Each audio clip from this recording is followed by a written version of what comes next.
আমিন।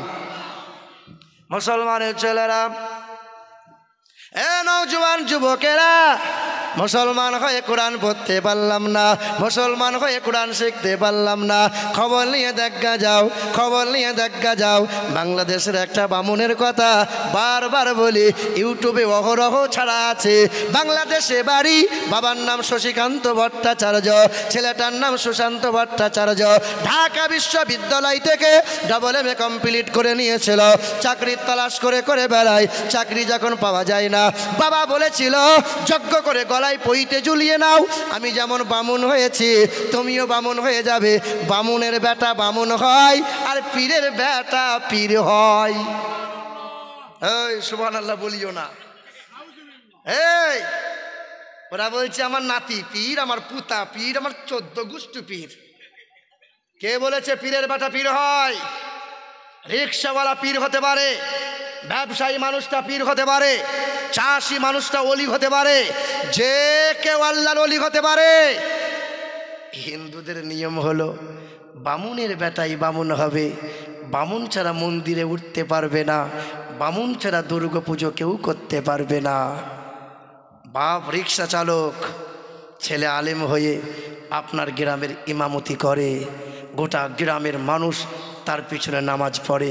ছেলেটার যদি যোগ্যতা থাকে, বাপ রিক্সাওয়ালা তো কি হয়েছে, মক্কা মদিনা ইমামতি করতে পারে। হিন্দু ঘরের নিয়ম জানো, বামুনের বেটা দাসের ঘরের ছেলেকে মেয়েকে বিয়ে করতে পারবে না, দাসের ঘরের মেয়েটা মুখার্জি ঘরের ছেলেকে বিয়ে করতে পারবে না। হিন্দু ধর্মে নিচু জাত উঁচু জাত, ভেদাভেদ, গরিব ধনী এসব আছে। ইসলাম ধর্মটা দেখো, শেখ ঘরের মেয়েটা খান ঘরের ছেলেকে বিয়ে করতে পারে, আনসারি ঘরের মেয়েটা মমিন ঘরের ছেলেকে বিয়ে করতে পারে। নিচু উঁচু জাত নয়, কালো ফর্সা নয়, গরিব ধনী নয়, কোনো রকমের ভেদাভেদ নয়, আরবি বিহারি বাঙালি গুজরাটি বলে কিছু নাই। এক কাতারে দাঁড়িয়ে যাও। উকিলটা দাঁড়িয়ে গেছে, রিক্সাওয়ালা কাঁধে কাঁধ মিলিয়ে দাঁড়াবে। প্রফেসর দাঁড়িয়ে গেছে, কাঁধে কাঁধ মিলিয়ে ব্যবসায়ী মানুষটা দাঁড়িয়ে যাবে। প্রফেসর যেমন দাঁড়িয়েছে, কাঁধে কাঁধ মিলিয়ে ঘরে শ্রমিকটা দাঁড়াবে। এর নাম হলো দ্বীন ইসলাম। তাই তো গোটা বিশ্বের মানুষ ইসলাম ধর্ম একে একে গ্রহণ করে নিচ্ছে। জোর করে করছো করো, বাবরি মসজিদ ভেঙেছ, রাম মন্দির বানালে, কালকে তোমরা রাম মন্দির উদ্বোধন করবে।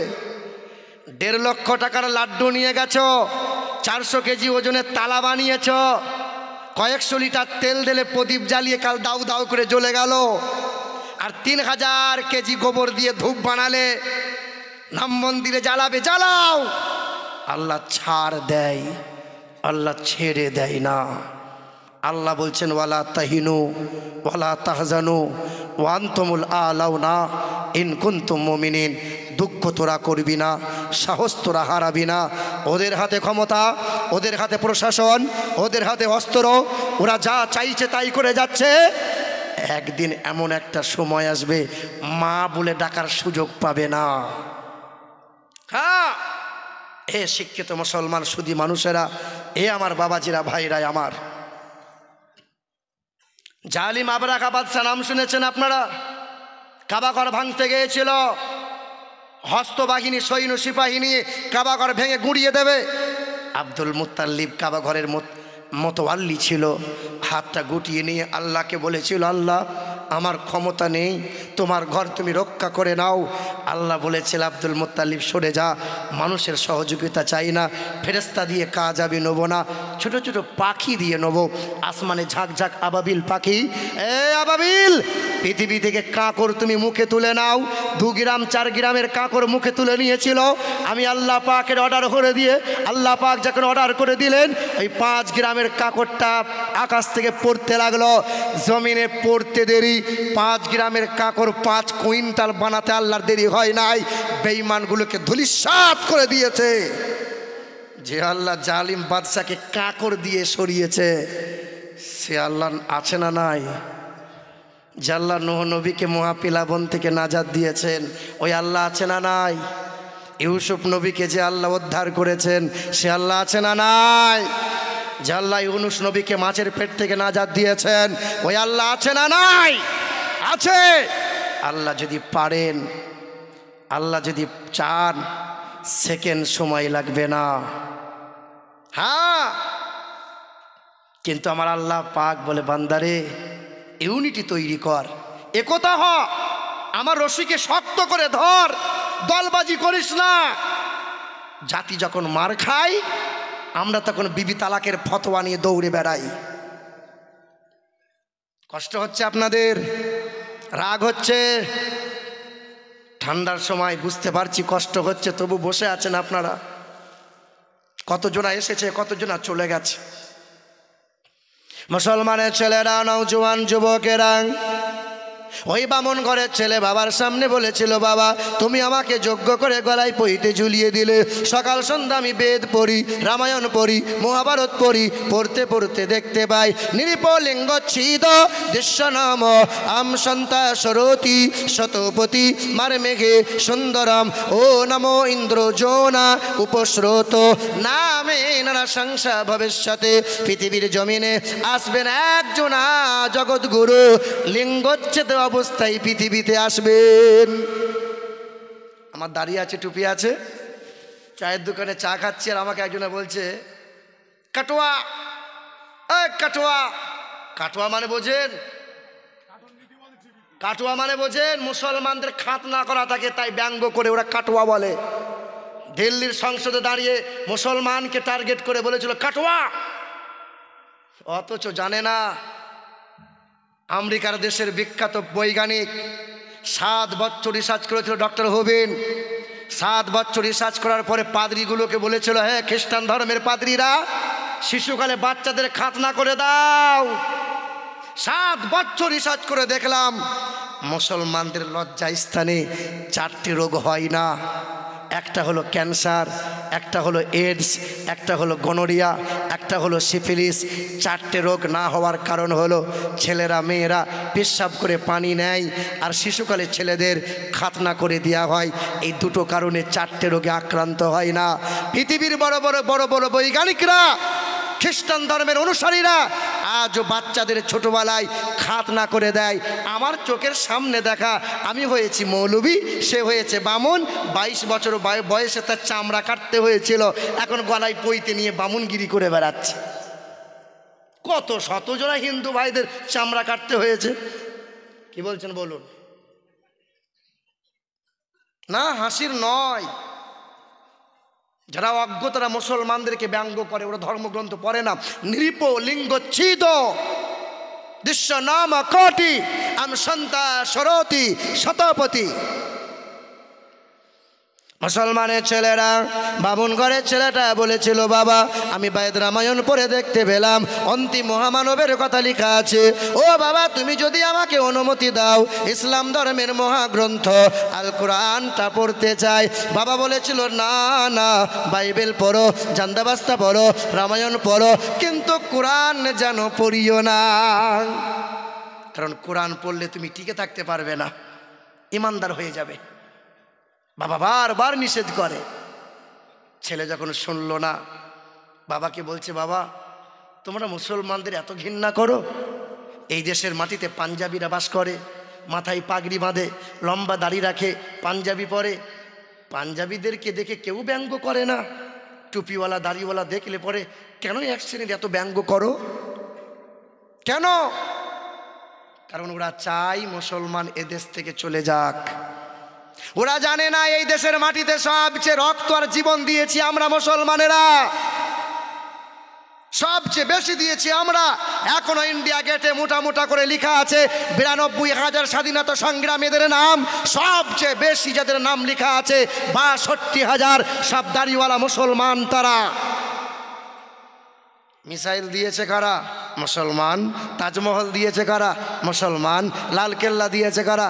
মুসলমান। আকবর কেল্লা দিয়েছে কারা? মুসলমান। চারমিনার দিয়েছে কারা? মুসলমান। কুতুব মিনার দিয়েছে কারা? মুসলমান। শহীদ মিনার দিয়েছে কারা? মুসলমান। হাজি আলি দিয়েছে কারা? মুসলমান। দিল্লি জুমা মসজিদ দিয়েছে কারা? মুসলমান। কলকাতার হাইকোর্ট দাঁড়িয়ে আছে কাদের জায়গাতে? তোমার বাপের জায়গা, ওটা আমাদের জায়গা।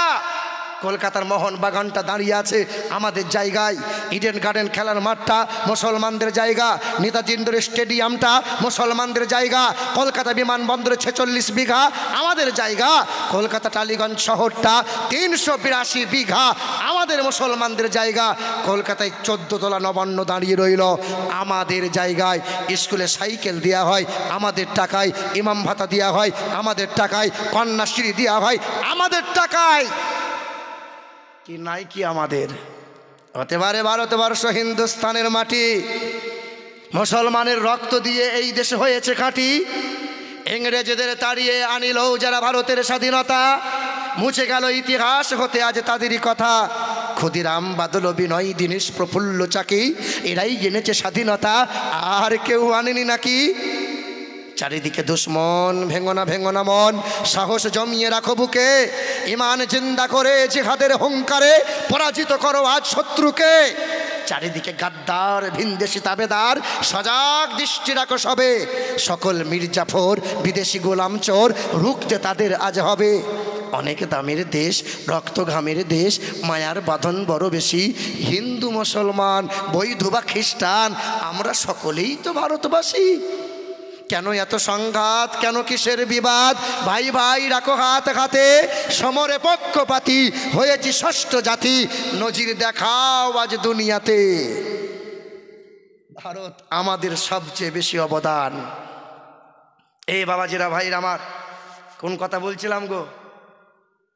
এই দেখো ব্রাহ্মণের কথা। তো বাবাকে বারবার বলছে, তো ছেলে যখন বারবার অনুমতি চাইছে, যা, তবে কেউ যেন জানতে আর বুঝতে না পারে। রাত গভীর হয়ে গেল, দৌড়ে দৌড়ে ইমাম সাহেবের কাছে চলে গেল, হুজুর আমাকে আরবি পড়া শিখিয়ে দেন, আলিফ বা তা শিখিয়ে দেন, বামুন ঘরের ছেলে কোরআন পড়তে চায়। এ মুসলমানের ছেলেরা, হিন্দুরা যদি কোরআন পড়তে চায়, পড়তে পারবে কি পারবে না? লা ইয়ামাসসুহু ইল্লাল মুতাহহারুন, অপবিত্র অবস্থায় কোরআন কেউ ছুঁইতে পারবে না। সাঁওতাল পড়ো, আদিবাসী পড়ো, খ্রিস্টান পড়ো, হিন্দু পড়ো, পাক পবিত্র হয়ে যাও, পেশাব করে পানি নাও। ছেলেটা পেশাব করে পানি নেওয়া শুরু করে দিল, গোসল করে নিয়ে বাড়ি এলো, বাড়ি থেকে আবার চলে গেল, আলিফ বা তা শুরু করে দিল। 1 মাস চলে গেল, 4 মাস চলে গেল, কোরআন পড়া শিখে নিল, বাংলায় অনুবাদ পড়তে লাগলো, তাফসীরগুলো পড়ে, ঠাকুর ঘরে বসে বসে কোরআনের মহামূল্যবান কবিতা তেলাওয়াত করছে। বিশ্বকবি রবি ঠাকুরের কবিতা পড়েছে, কাজী নজরুলের কবিতা পড়েছে, জসিমউদ্দিনের নকশিকাঁথা পড়েছে, কিন্তু কোরআনের কবিতা পড়ে জান বাগে বাগ হয়ে গেছে।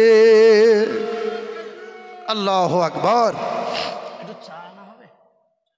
আচ্ছা বাবা, জানা আছে কোরআনের কবিতা? কেউ জানেন? পৃথিবীর সব কবির কবিতা মুখস্থ হলো, আল্লাহর কোরআনের কবিতা একটাও মুখস্থ হলো না। আল্লাহ বলছেন দাঁত ভেঙে যাবে কবিদের, একই শব্দ দিয়ে, একই অক্ষর দিয়ে আমি আল্লাহ প্রতিটা ছন্দ মিলিয়ে মিলিয়ে কবিতা বানিয়েছি।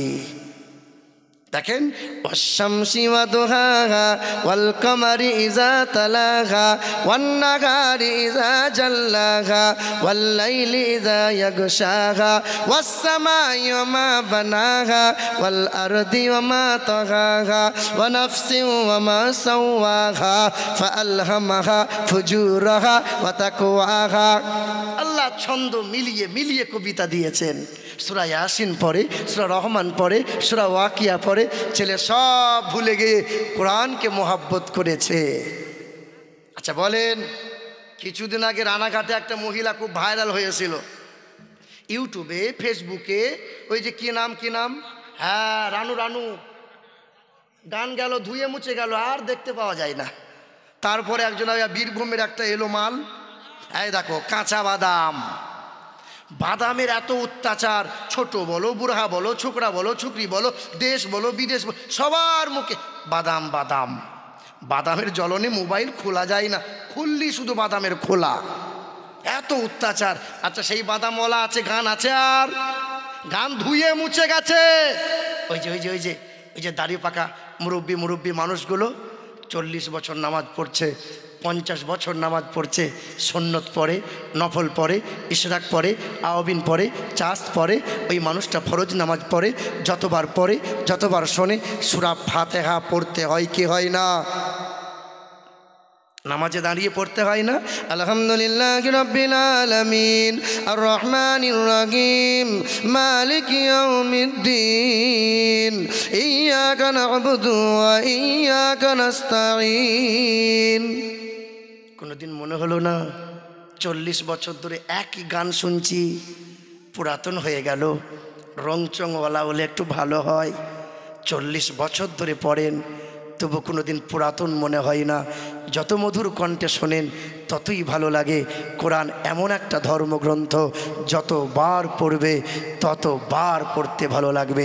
পৃথিবীর জমিনে বাইবেলের হাফেজ নাই, বেদ পুরাণ কারো মুখস্থ নাই, কিন্তু কোটি কোটি মায়ের সন্তান যে কোরআনে 114টা সূরা, যে কোরআনে 540টা রুকু, যে কোরআনে 30টা পারা, যে কোরআনে 14টা সিজদা, যে কোরআনে কম বেশি 6666টা আয়াত, যে কোরআনে 86,430টা বাক্য, যে কোরআনে 3,23,671টা অক্ষর আছে, এই কোরআনের হাফেজ কোটি কোটি সন্তান ঠাড়ো হয়ে দাঁড়িয়ে আছে। জোরে বলো।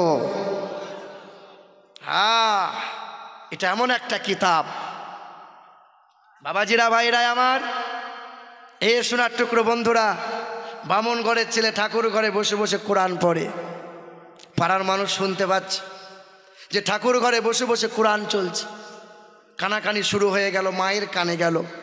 মা ছুটে গিয়ে ছেলেকে আর হাত বুলিয়ে বলছে, খোকা কোরআন পড়িস নে বাবা, কোরআন পড়িস নে, আমি তোর মা, তোর বাবা জানতে পারলে তোকে আর ঘরে রাখবে না। মা তো মা হয় বলেন, হিন্দুদের বলো মুসলিমদের বলো, সব মাকে তো 10 মাস পেটে রাখতে হয়, সব মায়ের তো প্রসব বেদনা সহ্য করতে হয়। মা তো মা হয়। এখানে কত শত সন্তান বসে আছে, বাপ মাকে ভুলে গেছে, আদরের বিবি পেয়ে গেছে, ছেলে মেয়েকে পেয়ে বাপ মাকে গোয়ালে বাস করতে দিয়েছে। আমার চোখে দেখা 2 সন্তান ভারতনগর বোম্বাই সোনার 2টো দোকান করেছে, দেশের বাড়িতে 2 তলা বাড়ি করেছে। একতলায় থাকে বড় ভাই, অপর তলায় থাকে ছোট ভাই। বাপ মায়ের জন্য 2 তলাতে জায়গা হয় নাই, তাই একটা ছোট ঘর বানিয়ে দিয়েছে সিঁড়ির তলায়। বাপ মা থাকবে, মশারি টাঙিয়ে দিয়ে বাপ মাকে সেখানে শুতে দিয়েছে। ঈদের 3 দিন আগে বড় বউটা ফোন করে বলেছে, কই গো তুমি বাড়ি আসবে? তা তোমাকে যে আমি বলেছিলাম মনে আছে, আমার জন্য যে লাল টুকটুকে শাড়ি একটা? বলে হ্যাঁ নিয়েছি। আমার মায়ের জন্য একটা তাঁতের শাড়ি? হ্যাঁ সেটাও নিয়েছি। ওই যে আমার বোনের জন্য একটা ফ্রক নিয়েছো? হ্যাঁ নিয়েছি। আর ছেলে মেয়েদের জন্য? বলে সব নেওয়া হয়ে গেছে। আব্বার মায়ের জন্য একটা জামা কাপড় নিয়ে এবার প্লেনে উঠে বাড়ি চলে যাব। তখন বড় বউটা বলেছিল, বড় বুড়ির জন্য টাকা কি কুটকুড়ো নিয়ে ধরেছে নাকি তোমার? 1 টাকাও নষ্ট যেন না হয়। তোমার ছোট ভাই আনবে বলেছে, টুকটুক করে বাড়ি চলে এসো। বিবির কথা মতো বাপ মাকে জামা কাপড় বাপ মায়ের জন্য নেওয়া হয়নি। বড় ভাই বাড়ি চলে এসছে। ছোট ভাইও বলেছিল বাপ মায়ের জন্য কিনি। ছোট বউটা বলেছিল, তুমি কেন কিনবে? তোমার বোনটা দেবে বলেছে এই বছরে, টাকা শেষ করো, টাকা নষ্ট করবে না 1 টাকাও। ছোট ভাইটা টুকটুক করে বাড়ি চলে এসছে। ঈদের দিনে সবাই গোসল করে নতুন জামা কাপড়টা পরে ঈদের নামাজ পড়তে চলে গেল। সেদিন ছেলেটার মা জিজ্ঞাসা করেছিল, কই গো তুমি ঈদের নামাজটা যাবে না পড়তে? বছরে একটা দিন যাবে না? সেদিন বলেছিল, খোকার মা জামাটা যে খুব পুরাতন হয়ে গেছে, ময়লা হয়ে গেছে, আর লুঙ্গিটা যে নিচের কাছে ছিঁড়ে গেছে গো। সেদিন মা বলেছিল, আমি তো তোমার জামা কাপড়গুলো ওই জন্য পরিষ্কার করি নাই। আমরা মনে মনে ভেবেছিলাম ছোট ছেলেটা বড় ছেলেটা নিশ্চয়ই জামা কাপড় নিয়ে আসবে। সেদিন বাপের চোখ দুটো পানিতে ছলছল করেছিল, মুখটা শুকিয়ে গেছে। আব্বা মা ছেঁড়া লুঙ্গি, বাপ ছেঁড়া পাঞ্জাবিটা পরে, আগের বছরে মেয়ে দিয়েছিল ওই পাঞ্জাবি লুঙ্গিটা, পুরাতন লুঙ্গি পাঞ্জাবিটা পরে ঈদের নামাজ পড়ে পা পা করে টুকটুক করে সিঁড়ির তলায় মশারির কাছে ঢুকে গেছে। সবাই আনন্দে পায়েস খুরমা খেজুর খেয়ে বেড়াচ্ছে। আব্বা মা উপোস হয়ে বসে আছে। সেদিন মা বলেছিল জানো, সে আমার বড় ছেলেটা যখন প্রসব বেদনা উঠেছিল, ডাক্তার বলেছিল সিজার না করলে তোমার বড় ছেলেটা নর্মালভাবে হবে না। সিজার করেছিল বলে আজকে গায়ের চামড়া জড়ো হয়ে গেছে, কিন্তু সিজার করা জায়গাটা এখনও মাঝে মধ্যে যন্ত্রণা করে। সেদিন বাপটা নিজের স্ত্রীর গায়ে, ছেলের মায়ের গায়ে হাতটা বুলিয়ে বলেছিল তুমি ভুল করেছিলে গো, তুমি ভুল করেছিলে। সেদিন জন্ম দেওয়ার সময় তুমি যদি ছেলেগুলোকে টিপে মেরে দিতে না, সেদিন ভালো হতো। ছেলেগুলো বাপ মা চিনতে পারলো না, বাপ মা চিনতে পারলো না। আমার মুসলমান, আমার সোনার টুকরো বন্ধুরা শুনে রেখে দেন। সেদিন একটা গল্প পড়ছিলাম, 2 বছরের ছেলেটাকে 30 বছরের আব্বা হাত ধরে নিয়ে যাচ্ছে। 2 বছরের ছেলেটা ওই কাকটাকে দেখে বলছে আব্বা এটা কি গো? আব্বা বলছে এটা কাক রে, কাক কাক। আবার কিছু দূর গিয়ে বলছে আব্বা এটা কি গো? আব্বা বলেছে এটা কাক। 2 বছরের ছেলেটা 30 বার জিজ্ঞাসা করেছে আব্বা এটা কি? নরম সুরে আব্বা জবাব দিয়ে বলেছিল এটা কাক, এটা কাক। আজকে ছেলেটার বয়স 28 বছর হয়ে গেছে, ওই মুরব্বী বাপটার বয়স 80 বছর হয়ে গেছে। মাঝে মধ্যে ছেলেটাকে ফোন করে বলে, ছেলেটা খুব বিরক্ত হয়, বারবার ফোন করো না তো, আমার কাজে আমার অফিসে বহু চাপ, বারবার তুমি ডিস্টার্ব করো না তো। আব্বা বলেছিল খোকা অনেক দিন তোকে দেখি নাই, তোকে একটু দেখতে মন চাইছে, একবার দেখবো, 10 মিনিট আমাকে সময় দিবি? এসো তাড়াতাড়ি এসো, বেশিক্ষণ সময় দিতে পারবো না, অফিসার হয়েছি না, অফিসে সাংঘাতিক চাপ। বুড়ো বাপটা টুকটুক করে গিয়ে ছেলের হাতটা ধরে ওই বাগানে ঘুরে বেড়াচ্ছে। ঘুরতে ঘুরতে বলছে ছেলে এটা কি রে? ছেলে তাকে বলছে এটা কাক। তোমার কি চোখের চশমার পাওয়ার কি কমে গেল? দেখতে পাচ্ছ না কাক? আব্বা জিজ্ঞাসা করছে খোকা এইটা কি রে? বলে বুড়ো ধাম তুমি কি ভণ্ডামা করছ? এটা কাক, ডিস্টার্ব করো না আমাকে। সেদিন বাপের চোখ দিয়ে পানি ছলছল করেছিল, আর ডায়েরিটা খুলে বলেছিল খোকা তোর যখন 2 বছর বয়স ছিল 30 বার তুই আমাকে জিজ্ঞাসা করেছিলি, 30 বার আমি নরম সুরে থেকে জবাব দিয়েছিলাম। আজকে আমি বুড়ো হয়েছি মানে আজকে ছোট হয়ে গেলাম। আজকে একটা জিনিস একের অধিক যখন জিজ্ঞাসা করি তুই এত বিরক্ত হোস, এত বিরক্ত হোস। বাপের কথা ভুলে গেলি, বাপের কথা ভুলে গেলি।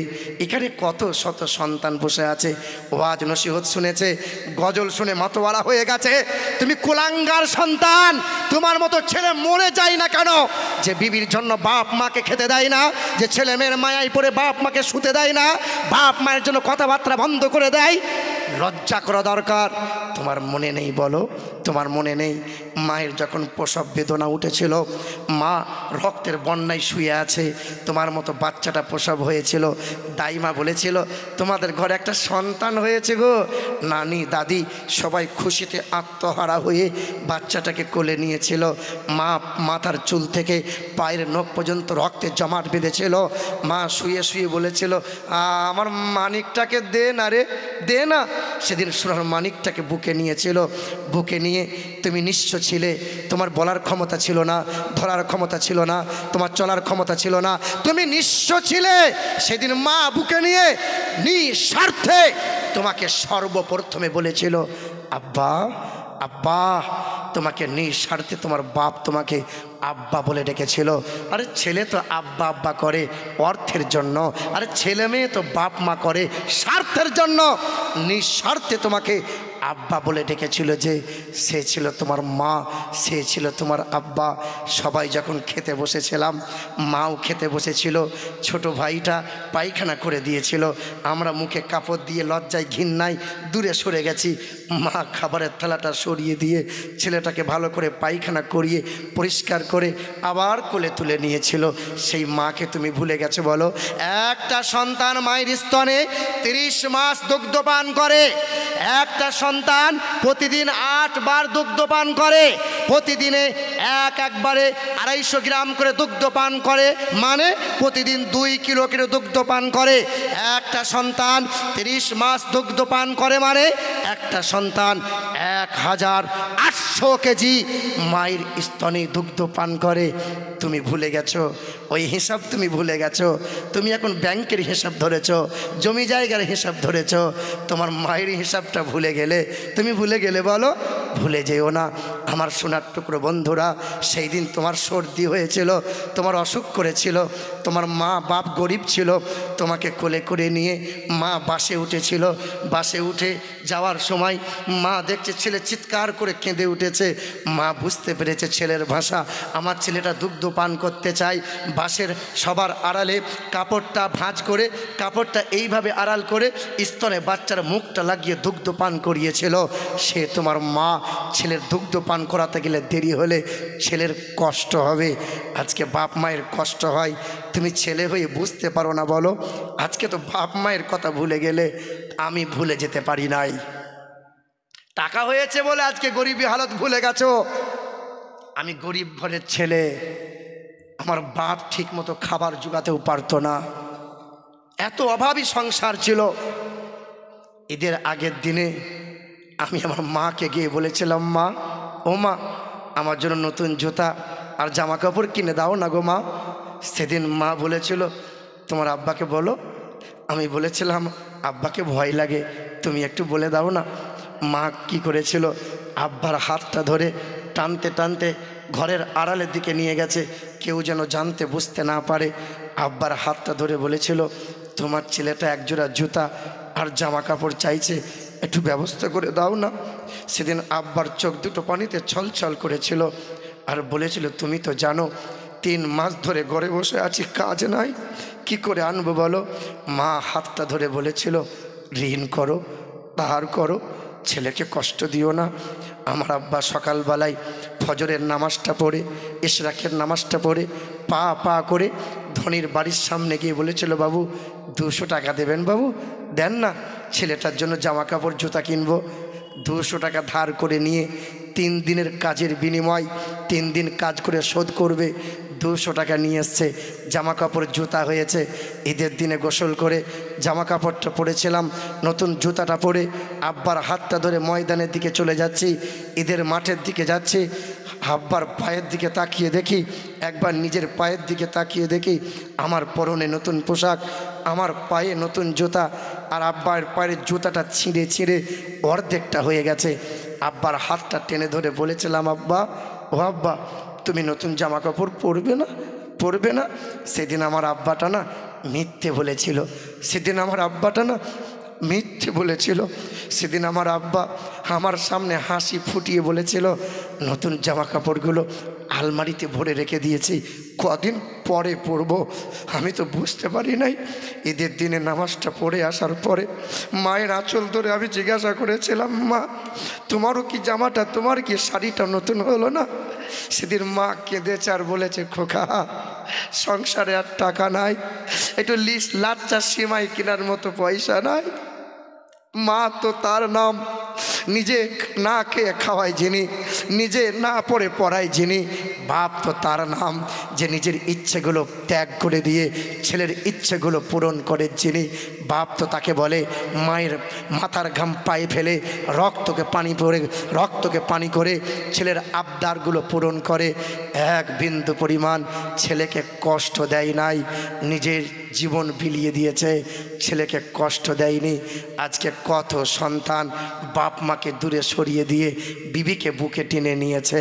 তোমার মতো ছেলের জন্য কপাল খারাপ। আজকে ছেলেটা বলছে, হুজুর দোয়া করবেন, হুজুর দোয়া করবেন। পৃথিবীর কোনো পীরের দোয়া তোর জন্য কবুল হবে না, পৃথিবীর কোনো হুজুর তোকে মাফ করাতে পারবে না, পৃথিবীর কোনো হুজুরের কাছে দোয়া চাওয়া লাগবে না। যে সন্তানের ওপরে, যে সন্তান মাথার ওপরে বাপ মায়ের হাত পেয়েছে, বাপ মায়ের দোয়া পেয়ে গেছে, ওই সন্তানটা কামিয়াব আর কল্যাণময় হয়ে গেছে। জোরে বলি সুবহানাল্লাহ। একবার দরুদ শরীফ পড়েন, আল্লাহুম্মা।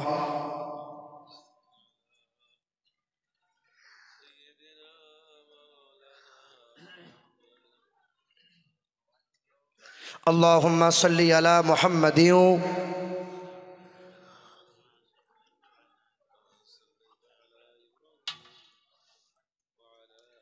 আচ্ছা, কতক্ষণ চলবে হুজুর? কতক্ষণ চলে যায়? 3টে বাজতে চললো, আর কিছুক্ষণ বলি। জি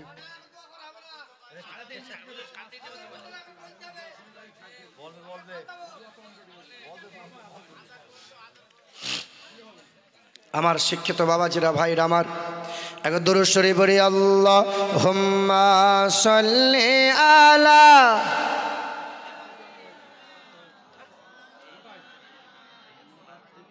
ওয়া আলা আলি সাইয়্যিদিনা।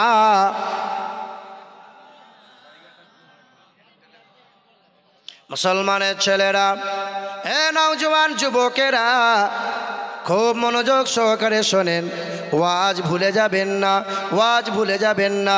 বামুন ঘরের ছেলেটা ঠাকুর ঘরে বসে বসে কোরআন পড়েছিল। এলাকার মানুষ জানতে পেরে গেল, মা জানতে পেরে গেল, বাবা জানতে পেরে গেল। ছেলেকে মারতে মারতে ঘর থেকে বার করে দিল। ডবল এমএ পাশ করা ছেলেটা গলার পৈতেটা বাবার হাতে তুলে দিয়ে কোরআনটা বুকে জড়িয়ে নিল। কোরআন বুকে নিয়ে কালমায়ে লা ইলাহা হু মুহাম্মাদুর রাসূলুল্লাহ কালেমা পড়ে ইমানদার হয়ে গেল। নিজের নামটা পাল্টে দিয়ে নাম রেখে দিল শহীদুল ইসলাম ভট্টাচার্য। শহীদুল ইসলাম নাম হয়ে গেল। সকাল সন্ধ্যা কোরআন পড়েছিল, 5 ওয়াক্ত নামাজি হয়ে গেল। তাহাজ্জুদের নামাজ পড়েছিল, মাথায় রেখে দিল টুপি, সুন্নতি পোশাক, সুন্নতি দাড়ি রেখে দিল। আহারে, ওই মানুষটা বামুন ছিল কাল, আজকে জামানার একজনা আল্লাহর মুমিন বান্দা হয়ে গেল। আমরা কি হতে পারি না? আমরাও তো পারি গো, কিন্তু আমরা পারি না। মুসলমানের ছেলেরা, ভারত পাকিস্তান যখন এক ছিল, রাজপাল বলে একটা বেঈমান ছিল। আমার নবীর চরিত্র নিয়ে বই লিখেছিল। বইটার নাম দিয়েছিল রঙ্গিলা রসুল। আমার নবীকে বলেছিল লম্পট, আমার নবীকে বলেছিল চরিত্রহীন। বেঈমান কাফেরেরা আমার নবীকে জাদুকর বলেছিল, আমার নবীকে পাগল বলেছিল, কিন্তু বেঈমানেরা কোনোদিন আমার নবীর চরিত্র নিয়ে কথা বলে নাই। এ বাবাজিরা আমার, শোনেন নাই? একটা বুড়ি মহিলা পুঁটুলি বেঁধে গ্রাম ছেড়ে পালাচ্ছিল, কারণ নবীজি আসবে, নবীজির নামে বদনাম রটানো হয়েছে, নবী পাগল, নবী জাদুকর। তো মোটা পুঁটুলি বেঁধে ওই বুড়িটা পালিয়ে যাবে মক্কা থেকে। আমার লেখা কবিতা। মক্কা মরুর তপ্ত পথে চলছিল এক বিদ্যাজন, আরে মস্ত বুঝা মাথায় ছিল, কাঁপছিল তার 2 চরণ। দাঁতে ভেঙেছে বয়স ভারী, আর পেকেছে মাথার কেশ। ক্লান্ত ছিল বুড়ির শরীর, ধুলাই ধূসর মলিন বেশ। শুধু মনোযোগ সহকারে শুনেন, আনন্দ পাবেন। সামনে এসে এক যে যুবক, সামনে এসে এক যে যুবক, বিদ্যারে কয় আম্মা জান, এই বুঝাটি বইলে মাগো, বাঁচবে বলো তোমার প্রাণ। অচেনা নুরানি এক যুবক এসে বুড়ি মাকে বলছে, মা দাঁত ভেঙেছে, গাল জড়ো হয়েছে, চুল সাদা হয়েছে, লাঠির ওপর ভর করে পুঁটুলি তুমি বইয়ে, না না আমাকে দাও, আমাকে দাও, দাও তুলে দাও আমার মাথায়, তুমি শুধু পথে দেখাও, যেথায় যাবে শান্তি পাবে আম্মা তুমি পা বাড়াও। লইব না মা পয়সা করি, চাইব দুয়া আশীর্বাদ, তোমার সেবা করলে মাগো এই এতিমের মিটবে সাদ। বুড়িটা আগে আগে যায়, বুড়ির পিছনে যুবক পুঁটুলি বয়ে যায়। বুড়ির বুঝা মাথায় নিয়ে চলল যুবক পথ ধরে, মানব সেবার খুশির হাওয়া বইছে যে তার অন্তরে। এবার বৃদ্ধাটিকে শুধাই যুবক, বৃদ্ধাটিকে শুধাই যুবক, যাচ্ছ কোথায় আম্মা জান? মন কেন মা ভরাক্রান্ত, দুই নয়নে অশ্রুবান। ও মা, তুমি যাচ্ছ কোথায়? এতটুকু তো বলো, কি ব্যাপার, তোমার চোখে পানি কেন? তখন বুড়িটা বলে, একটু পরেই বৃদ্ধা বলে, একটু পরেই বৃদ্ধা বলে, বৃদ্ধা বলে কালকে নাকি আসবে গায়ে মোহাম্মদ, লইবে কেরে ধর্ম মদের, লোকটি নাকি ভীষণ বদ। বাবা, সেই ভয়েতে গ্রাম ছেড়েছি, যাচ্ছি চলে অন্য গ্রাম। শুনলে বাবা দুঃখ আমার, বুঝলে আমার মনস্কাম। কালকে গ্রামে কে আসবে? মোহাম্মদ। ওই ভয়েতে পালাচ্ছে। যুবকটা পা পা করে যায়, বুড়ি মহিলা টুকটুক করে যায়। কিছু দূর যাওয়ার পরে তখন বুড়িটা বলছে, একটু পরেই বৃদ্ধা বলে, ওইখানে মোর চলার শেষ, নামিয়ে দে বাপ বুঝা আমার, করলে দারুণ কষ্ট ক্লেশ। বুড়ির বুঝা নামিয়ে দিয়ে, বুড়ির বুঝা নামিয়ে দিয়ে চলল যুবক ফিরার পথ। বলল বুড়ি, তোমার মতো আর দেখিনি কাউকে সৎ। ও যুবক, কি নাম তোমার? কি তোমার পরিচয়? শোনো, তোমার কি মক্কায় বাড়ি? এত ভালো ছেলে, মক্কা না, কোথায় বাড়ি, কি নাম? ফুলের মতো মুখটি তোমার, মায়াই ভরা তোমার প্রাণ, কি নাম তোমার?